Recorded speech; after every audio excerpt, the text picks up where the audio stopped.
welcome to Knit in the City.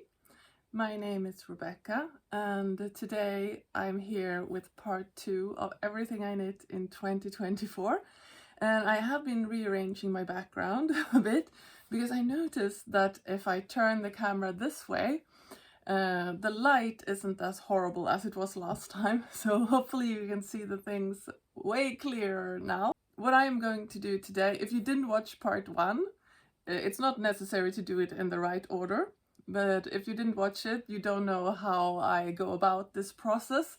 It's pretty simple, you've seen this before, but I'm still going to tell you that I will talk about each garment and or accessory, a little bit about the construction, the knitting experience, the yarn, how much wear the item has got, and why. That's pretty much it. I will link all the patterns in the description box so you can go check them out if there's anything that interests you. And I'll just get into it. And for this part 2, I'm starting with the things that I finished in July of last year. And the first thing is one of my favorite things actually, and this is the blouse number 1 from my favorite things knitwear. This is knit in Drops Belle in the color Cherry. I think that this color is a bit intense on me, but I still like it. It's really pretty and it's for summer wear because this is a cotton linen viscose yarn. It has lovely bell sleeves and a boat neck, which is not so wide that it shows your bra straps. And it's also not cutting into your neck, which is lovely. I mean, everything about this thing is fantastic. This is, I mean, the construction here, I'm not sure what you would call, but it looks like this. You're making increases along this line. It's knit from the top down in the round.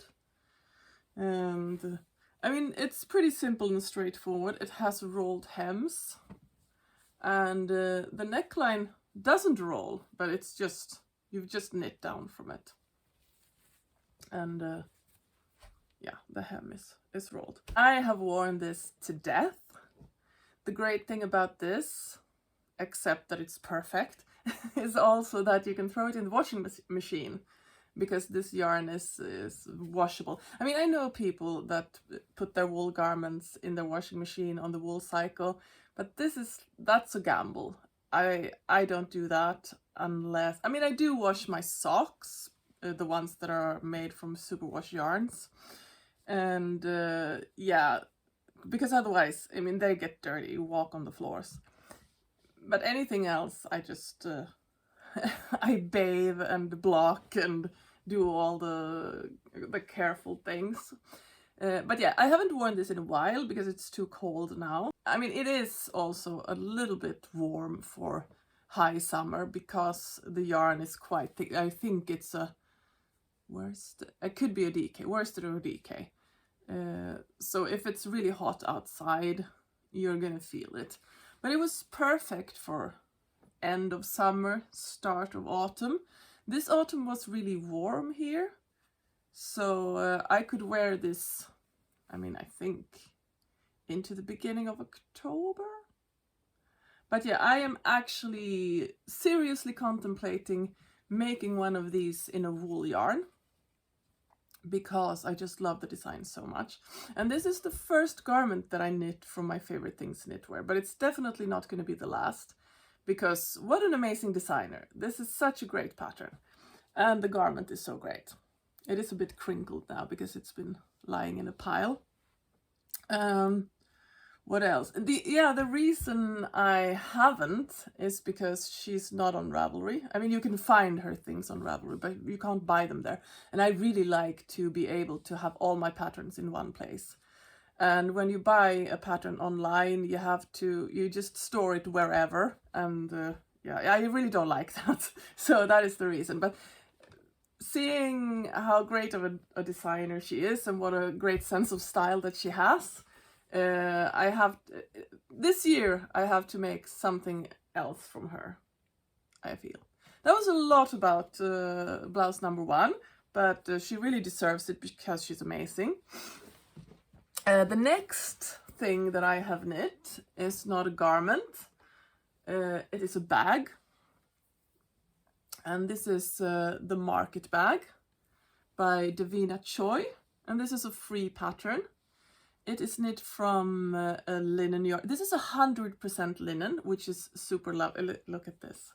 Well, this is a way that the linen is not super lovely, because when you weave in the ends, it's slippery, it doesn't stay, it frays, it does all kinds of dumb things. But it makes a really sturdy fabric. It also, so this, I mean, you can put heavy stuff into this bag. And also you can, it has a sheen to it, which is really lovely. I really like linen for summer garments because it's a cooling fiber. So this bag, it's just like eyelets all the way. And I have definitely made mistakes while knitting this pattern, but it really doesn't matter because I just put stuff in there and no one's going to see it. This is knit as a rectangle. So this, you start with the, no, not there, over here with the garter stitch. Yeah, this is the pretty part over there. And you start with the garter stitch tab, and then you just knit this rectangle all the way to whatever length you want or whatever it says in the pattern. And then you make another garter tab here. And then you pick up stitches along the side and cast on stitches for the handle. Then pick up stitches along the side. This is a long process. And pick up stitches for the second handle. And then you just go garter stitch all around. And the first time I did this, I picked up way too many stitches. So the bag was like very, very open even when it was closed. So I had to redo the whole thing and just do what she said in the pattern. So just do what she says in the pattern if you want to make this bag. But yeah, I've got a lot of use out of this. It's white, it just goes with anything. It looks a lot chicer than the grocery store fabric bags that you carry around with their logos and stuff. This is also great for the beach. I mean, you obviously can't put small stuff in here because that's going to come through the holes. But yeah, as a grocery bag, a beach bag, it's perfect. And the sturdiness of this is also very good. Yeah, that's that. And yeah, maybe I should say that linen is a bit hard on your hands when you're working with 100% linen yarn. But since I always have a lot of projects going at the same time, if I feel like this is hurting me, I could just switch and go back to it. This is rather a quick knit anyway, so you don't need to spend a lot of time on this. Right. Next project is the only pair of socks that I finished this year. I mean, I am still feeling the cast on of socks craze of 2023, summer of 2023. I always used to knit a lot of socks in the summer because you don't want to be under a heap of wool when it's really hot outside. So I used to always knit socks. And the summer of 2023, I went crazy. I cast on all the socks. I cast on a few socks from the Lina publishing book, 52 Weeks of Socks.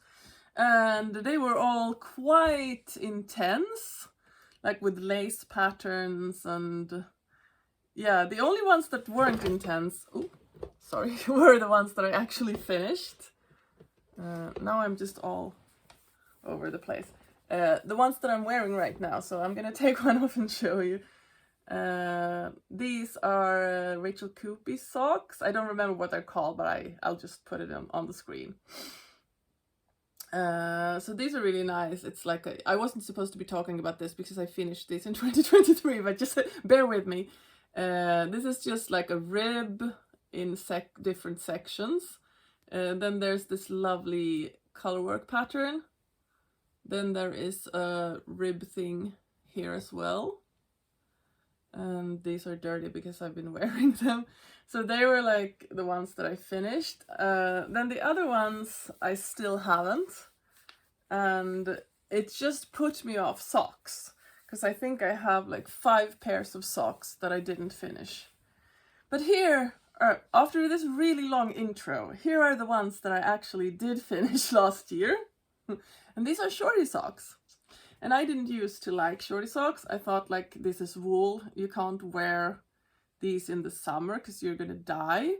And also you don't want to wear shorty socks in autumn or winter because then your ankles are gonna be cold. But actually, on cooler summer days, it's not so bad. So I have come around. I really hate socks with a short leg. But when you make it this short, it's okay. So these are confetti cake socks. There are hairs all over these. And there is another one as well, I promise you. And if you've been with me for a while, you know about these. You've heard about these, but it was a while ago since I talked about them. So these start up here from the cuff. It's a little ribbing up here, and then it's this simple color work pattern where you change colors. It has a heel flap and gusset, which I need to have because of my big feet or deep feet. That sounds really strange, but you know what I'm talking about. I have used different scraps of yarn for these. The main yarn is stranded Dyeworks. And I will put the details in the description box because I don't remember what this base is called. But it is a merino sock yarn. It came in a sock set with this darker green color up here. And I've actually made another pair of socks with this sock set. So this is just the leftovers, which is so great. And I can just show a picture of the other socks so you can see. All of the other yarns, let's see if I can remember this now, otherwise it will be there. This purple one is, I know this, West Yorkshire Spinners. I think it's called 4-ply sock or something like that. Then the cooler purple is Lorna's Laces Shepherd Sock, that one is called. This yellow one is Järbo Junior Raggi, and the blue one is as well. This lighter green one is a Sandnes yarn, and this is a sock yarn that has some alpakka in it, and they don't have this yarn. They don't sell this yarn anymore. It's been discontinued, and I can't find out what the name is exactly, and it's the same yarn that I've been using for the toe.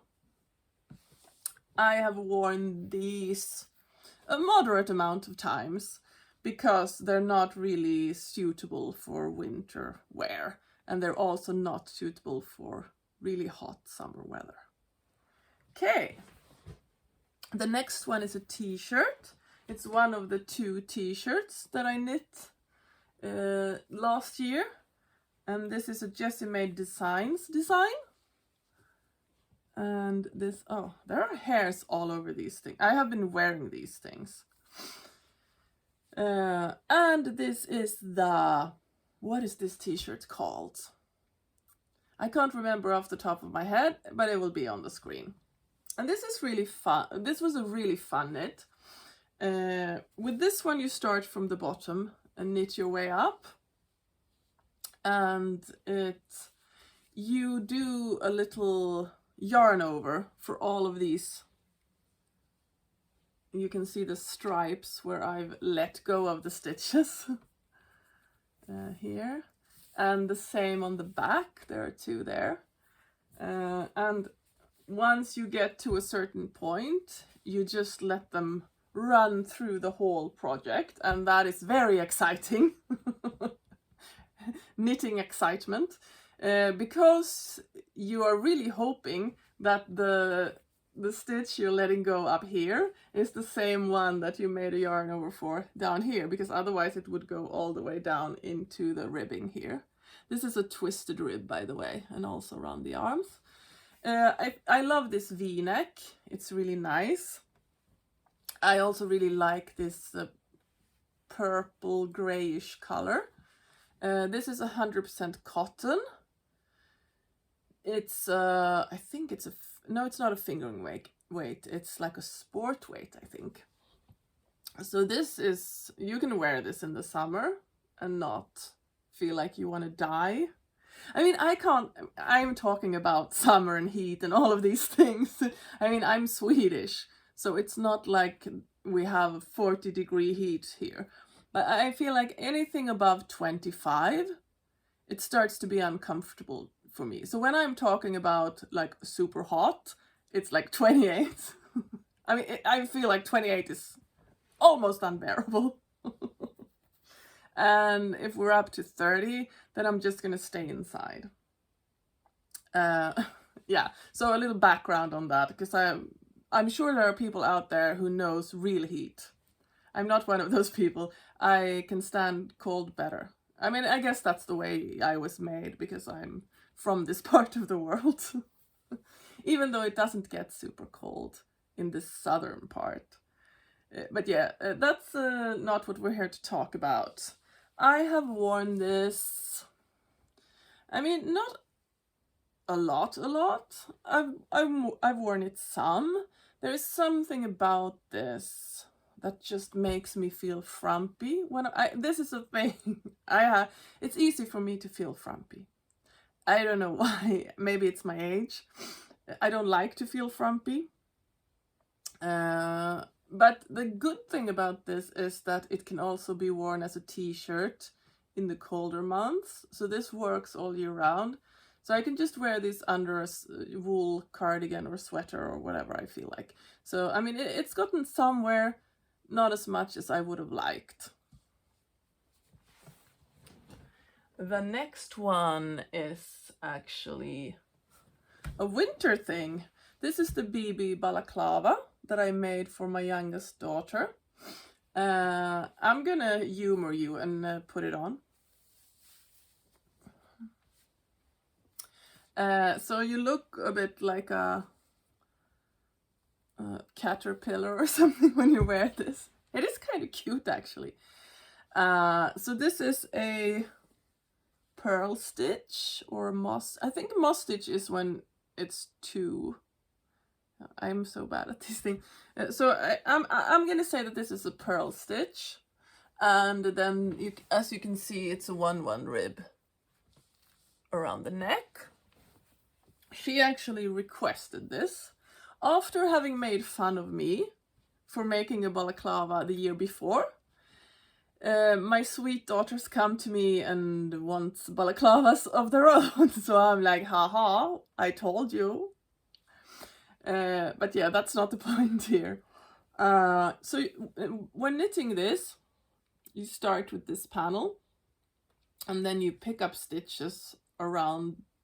I mean, these are live stitches on the back, and this is also a free pattern, yes. And then you just knit all the way back and forth, and when you come to the neck part, you just start knitting in the round. And this is an Italian bind off that looks okay, I think. I'm so obsessed with the Italian bind offs, I'm sorry about that. When all of this is done, you pick up for this ribbing around the face, and this is actually double knit. No, I'm lying to you now, I think. I don't know. I think I'm lying to you now. No, it's knit like double the width and then folded down and sewn to the inside. Yes. I think you do you make you slip every other stitch around here to make this look like, I mean, have the same look as the Italian bind off. Yeah. This is Drops Fabel, held with the Drops Kid Silk.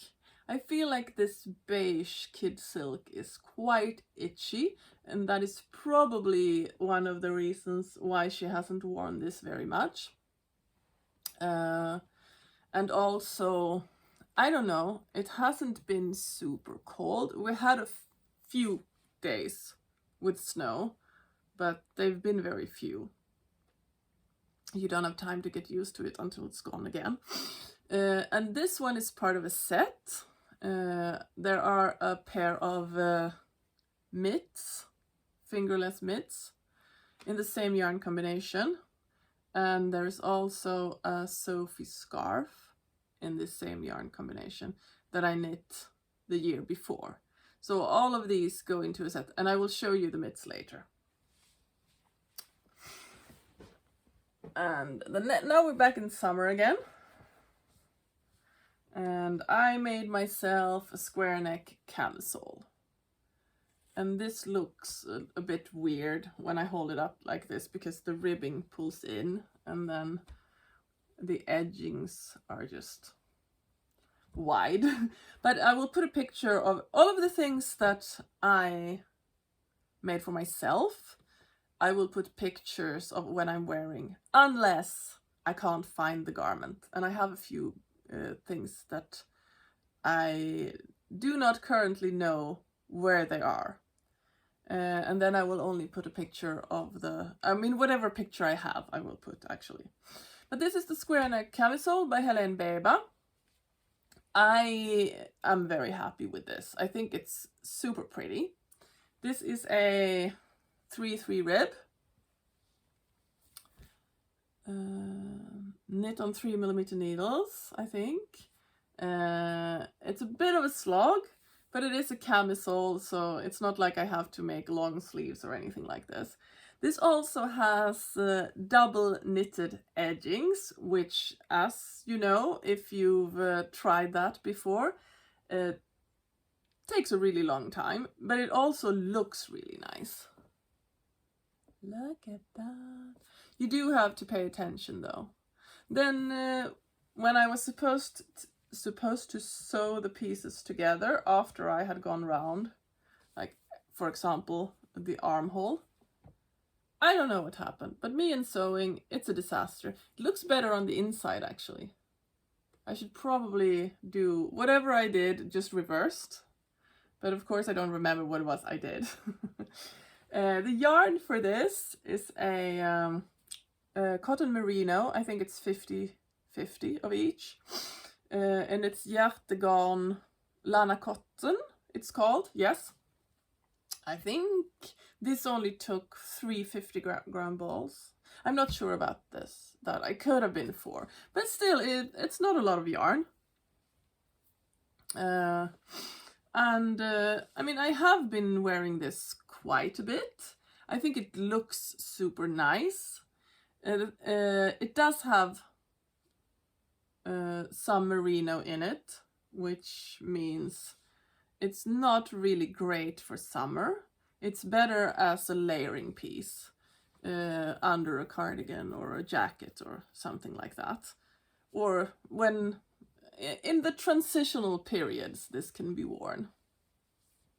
But yeah, I'm super happy with this, and I'm actually planning to make another one in a more fun color and also in 100% wool, so that it will be warmer and be intended to be a layering piece. Because I wouldn't make something like this in a pure cotton or linen yarn, because then the ribbing would just be like really loose. So yeah. But yeah, overall, really happy with this one. And then I forgot to tell you, because I put little notes of the things that I don't have at hand, and I dropped them on the floor. So now everything isn't in perfect order, but I don't think it matters when I knit things. Whoopsie. That much. But yeah, the Sarah top by Sara Nordlund, which is a free pattern. I knit this in a cotton yarn, 100% cotton yarn. And I this is not a yarn that you can buy anymore. I also don't remember what it's called. Maybe I will figure it out and then it will be down here. And since I don't have this garment here, I'll put a picture. This is a tank top with buttons down the front. It has a V-neck both in the front and back, so you can wear the buttons whichever way you want. It's knit from the bottom up, back and forth. I think I would call this a purl stitch as well. Straps are knit in 1/1 rib. And I haven't worn this very much. It was really boring to knit all of these stitches back and forth for forever. So I made it a little bit too short. So it is kind of super cropped. I would have liked to add a few centimeters, or an inch. That would have made it more wearable. It's also a little bit snug. I didn't want it to be super loose, but it is a bit too snug, I think. Because when I wear it, the buttons don't open, but the fabric between the buttons open. So I have not worn this much. I've worn it very little, actually. I feel like I still have a bit of a pile left. I think this episode is going to be longer than part 1. But I mean, it's still gonna be under an hour, I promise. It just depends on how talkative I am on the day, I guess. The next garment is something that I am super happy that I finished. This is Vardag. And this is a free pattern from Järbo, the Swedish yarn company. And I actually paid for the pamphlet. There's a pamphlet called Svensk ull, which means Swedish wool. And this is one of their 100% wool yarns that is actually sourced from Swedish sheep. And this wool has been collected because it was supposed to be thrown away. So this is like a great initiative. And this one is a V-neck sweater, and it is knit in half brioche, I would say. And you start by making this, it's like a braid here. This construction is very interesting. And to be honest, I don't remember that much about it, but you start with this braid and then you knit the back and forth, pick up for the front, knit that back and forth, and then you knit in the round until you get to the slit, and then you start knitting back and forth again. The sleeves are knit in the round, and this, I think I started knitting on it in 2020 when the leaflet came out. I'm not 100% sure about the year, but somewhere around that time. I knit the body. I picked up for one of the sleeves, but I am not a great brioche knitter, mainly because I haven't done it that much. So when I started doing the decreases for the sleeve, they looked horrendous. And I was like here or something. So then I just ripped that out. And this little vest thing was just lying around for years without me daring to touch it again. And then last year, all of a sudden, I felt like this is now doable. So I picked it up and I knit the first sleeve. And I feel like, if I can... The decreases are not horrendous. They're not super pretty, but they're okay. Let me see if the other sleeve is better or worse, I don't know. But they are acceptable. And also this is something that happens under your arm. So unless you're walking around a lot like this, no one's gonna see it. This has Italian bind off before I figured out... No, it's not before I figured out. No, the sleeves are after I figured out how to do it. But the end here is before I figured out how to do it.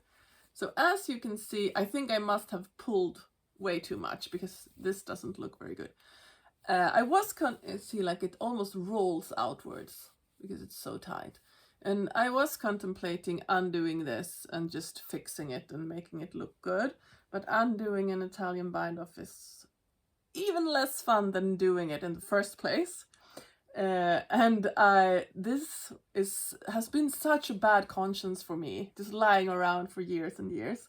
And I was just so happy to have finished it, so I really don't want to jinx it.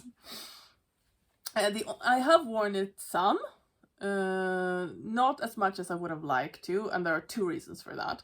The first one is that this yarn this is the 3-ply pure wool yarn, which is super lovely. And as you can see, it's been dyed on a gray base, so it has depth. And this blue color is incredible. I just love it so much. Yes, super warm. And also because the brioche stitch just makes the fabric a lot thicker. And the second reason is, since I started knitting this a few years back, I have gained weight since, which means that this is a bit snug on my body. And I mean, I didn't want to re-knit the whole body, because I mean, I fluctuate. I'm not going to be the same size for the rest of my life. So I finished it and I'm happy with it. I wish it was a little bit roomier than it is. Next is a pair of mittens. And yes, I should actually talk about, because there's probably one of these little notes that just blew away in this windy room. No, I made a pair of interchangeable mitten liners, and it broke my heart, but I lost them. And they're made from 2 yarns. I think maybe one of them is a silk mohair. The other one is a thin wool yarn, and they're in the same colorway, the ones that I held together. And this is a kind of an apricot beige-ish kind of color with flecks of other color. It's really pretty. But they're gone, and I'm really sad. It is an Emily Foden pattern from her book, and it's about winter. That is just so pretty. And from this same book, yeah, so these mitten liners I also made in 2024. They are so soft. They're incredibly soft. Or whoever has them, enjoy them. Or I don't know, maybe I just... Never mind. Well, I made the mitten liners, gorgeous. Wore them until I lost them. Then I also made the Persephone mittens. They're supposed to go over the mitten liners, but I never got a chance to wear them together, unfortunately, because I lost the mitten liners before I was finished with the Persephone mittens. As you can see, these are quite big. They're too big for my hand, but that is because I'm accommodating for the mitten liners. So I am definitely going to make a pair of new mitten liners that I can wear underneath these. These are knit in Rauma finull. There are 2 of them. They're super pretty. They have like a picot edge where you make, it's not just one stitch and then a yarn over. You knit a few stitches in between the yarn overs. Then there are these little lacy lines around the hand, and then on the inside it's a purl stitch, and that goes up to where the thumb ends. So I was really looking forward to wearing the mitten liners with these mittens to have something really warm for my hands. So I guess I'm going to have to search my stash and make a second pair of mitten liners, or actually a third pair. So yeah, I haven't worn these because these are too big to wear without the mitten liners, unfortunately. Yeah. I did make a pair of mitten liners that I didn't lose, and those I made for my daughter. Mine was, there are 3 sizes in the pattern. Mine were size 2. This is a size 1. It still fits my hand, but the thumb is too short. The hand is too short. My finger is like almost poking through here. This is a thin wool yarn held with not a lace, yes, a lace mohair, but it doesn't have silk in it, so it's not very soft.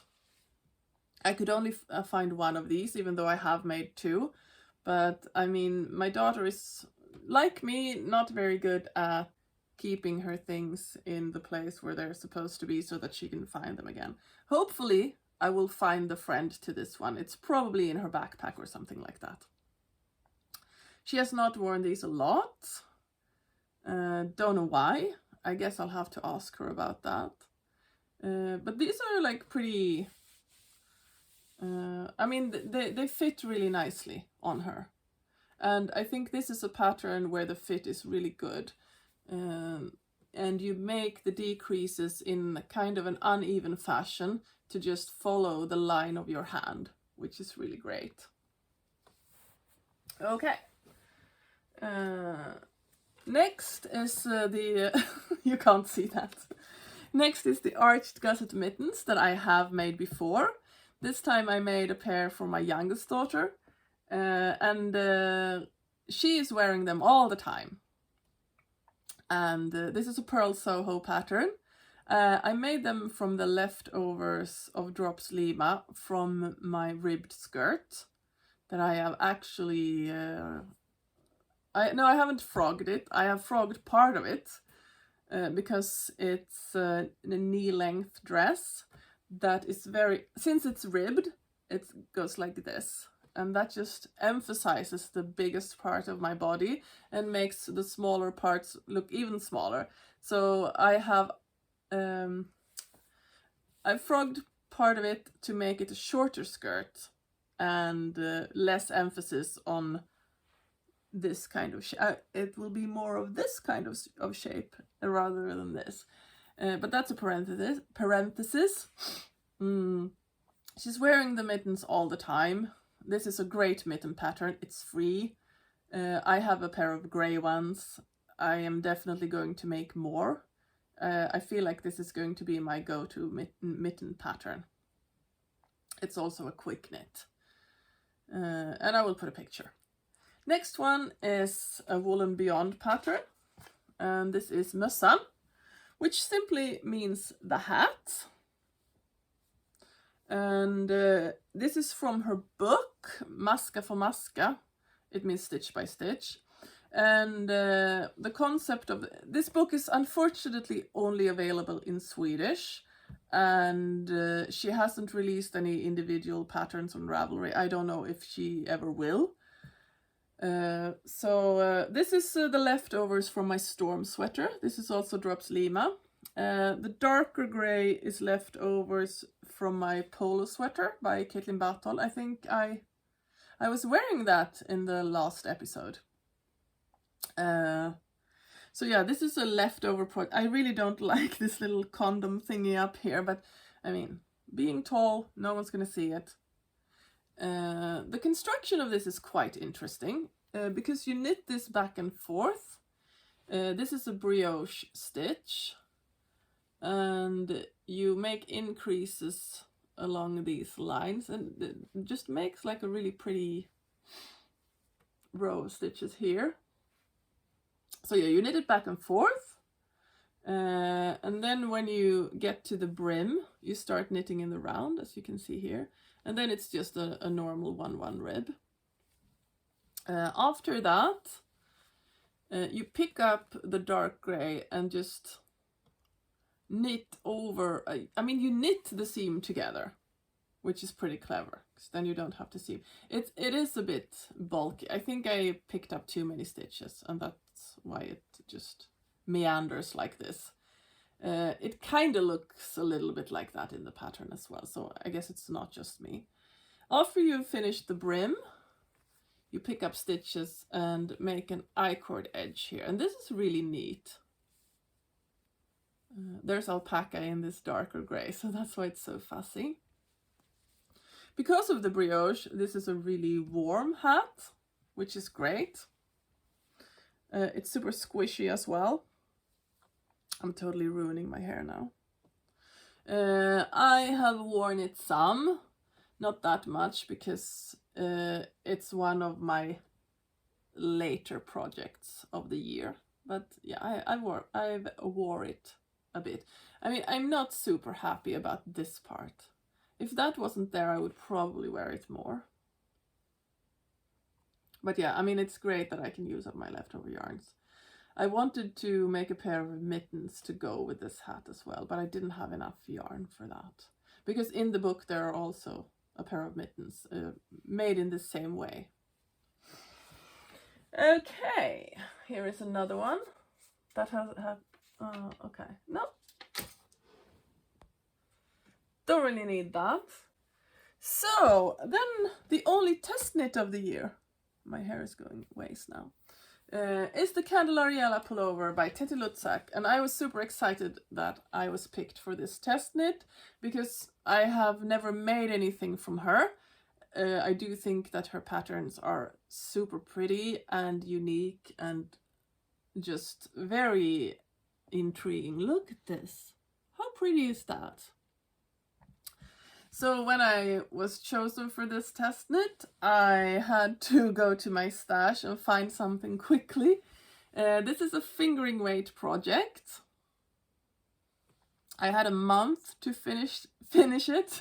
She actually extended it by a week, so it was fine. I had the time to do it. So this is a round yoke construction.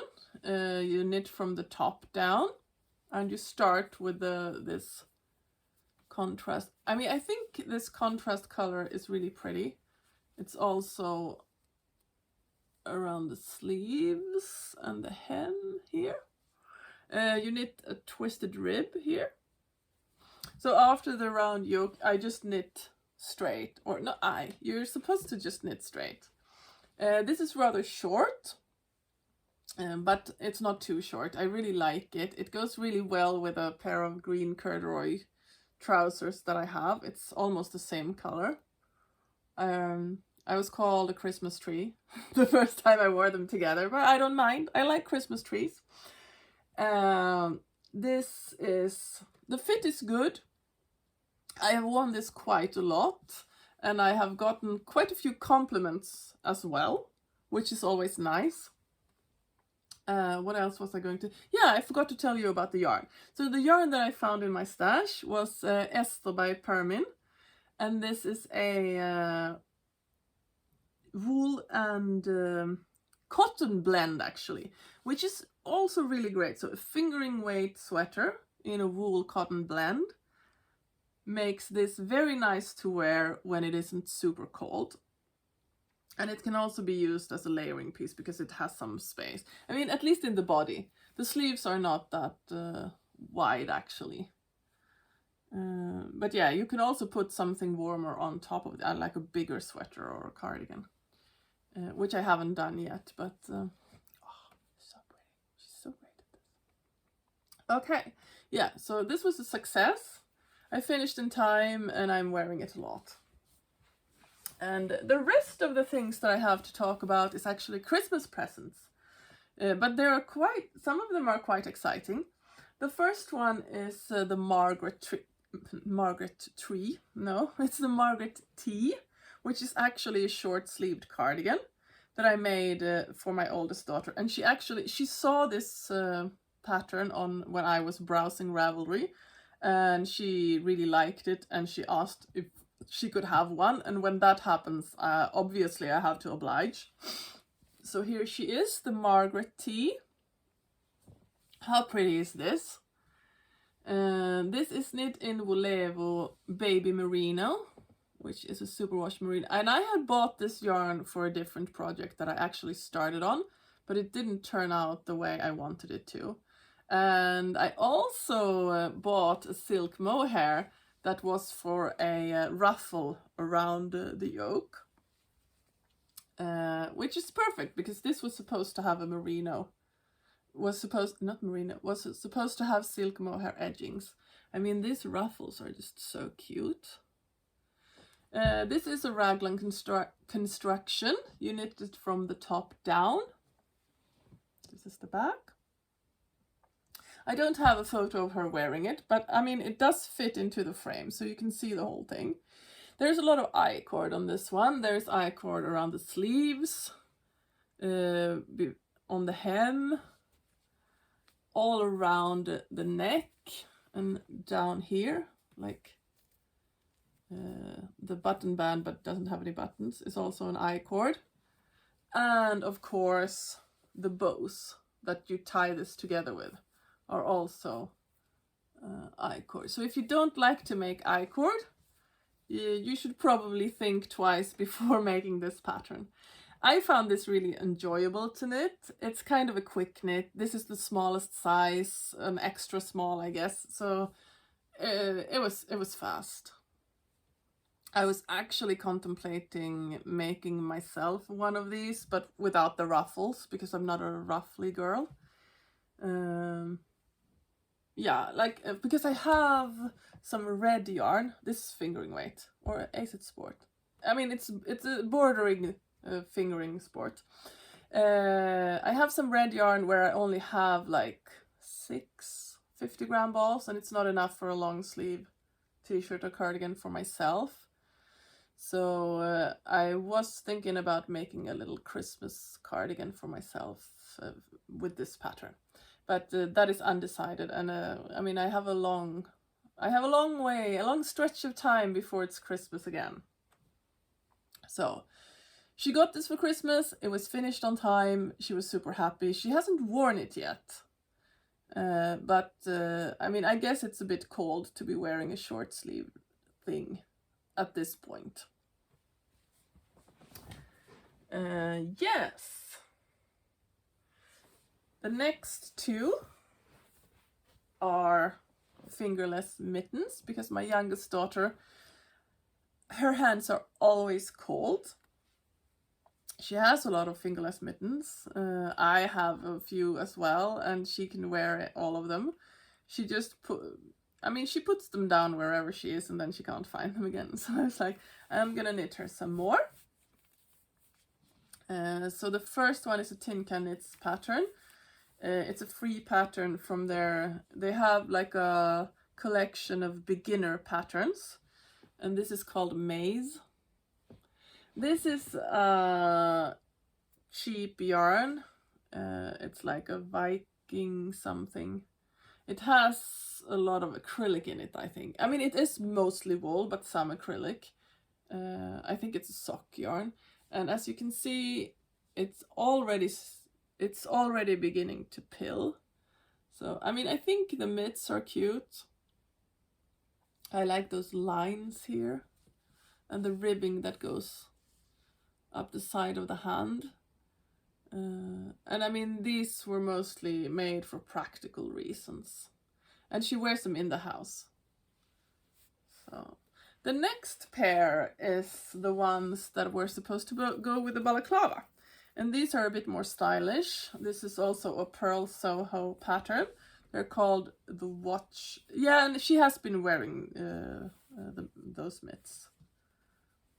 Because she's always wearing mitts indoors. Yes, well, these are the Watch mitts. Free pattern from Pearl Soho.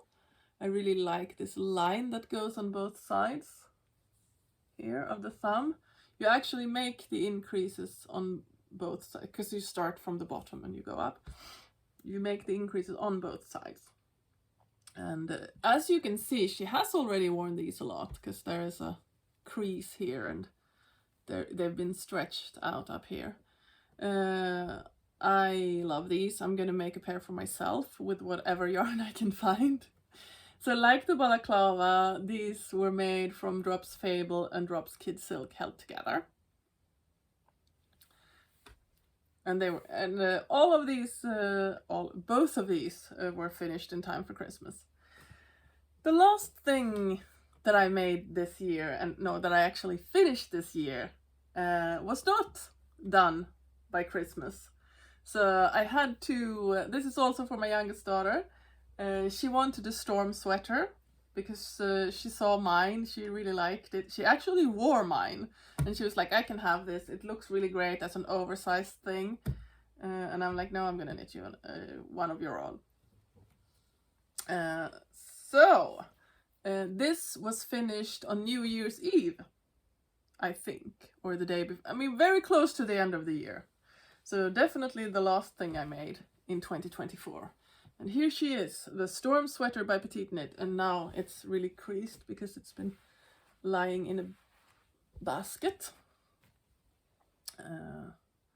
But yeah, and as you know, if you've seen me or if you've heard me talking about my own Storm Sweater, this is a really entertaining knit. It's a drop shoulder construction. You start in the back. I really like these lines that are made by the construction.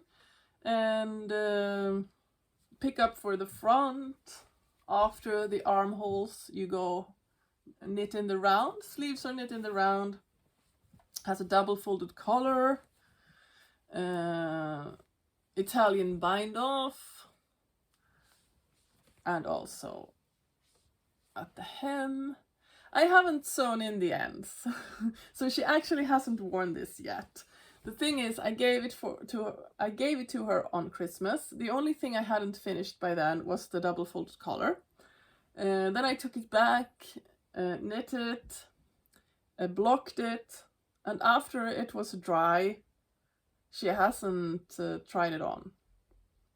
So I think that she will wear this a lot. This is made from 100% wool yarn called Adlibris Nordic. And funny story, I think I bought 5 skeins. It's 100 grams. And then I needed more yarn. Or I thought I bought 5. I even weighed it because I was so sure I had only bought 5 skeins. And it weighed like 480 grams or something like that. So then I go back, I buy another skein of yarn, knit the sleeve, then I find the 6th skein that I had already bought. And well, I guess I'm making a hat for her to go with the sweater. I don't know. It's so annoying when this happens, which is pretty much all the time. And I mean, it happens the other way as well. I mean, usually I don't buy enough yarn, so that's why when this happens, that is the go-to place. Of course, I didn't buy enough yarn, but yeah, really happy about how this came out. She really liked it, and she hasn't seen it after it's been blocked because it was a lot more crumpled before. So I think this is the smallest size. I think this is a double extra small, actually, and. But it's not going to be tight on her. She's like a stick. Yeah. Okay, I've been talking for a long time. This is almost an hour. Sorry about that. I mean, if you're still here, sorry about that. And thank you so much. I'm not going to talk anymore now. Thank you so much for watching, and I hope I will see you in the next one. Bye bye!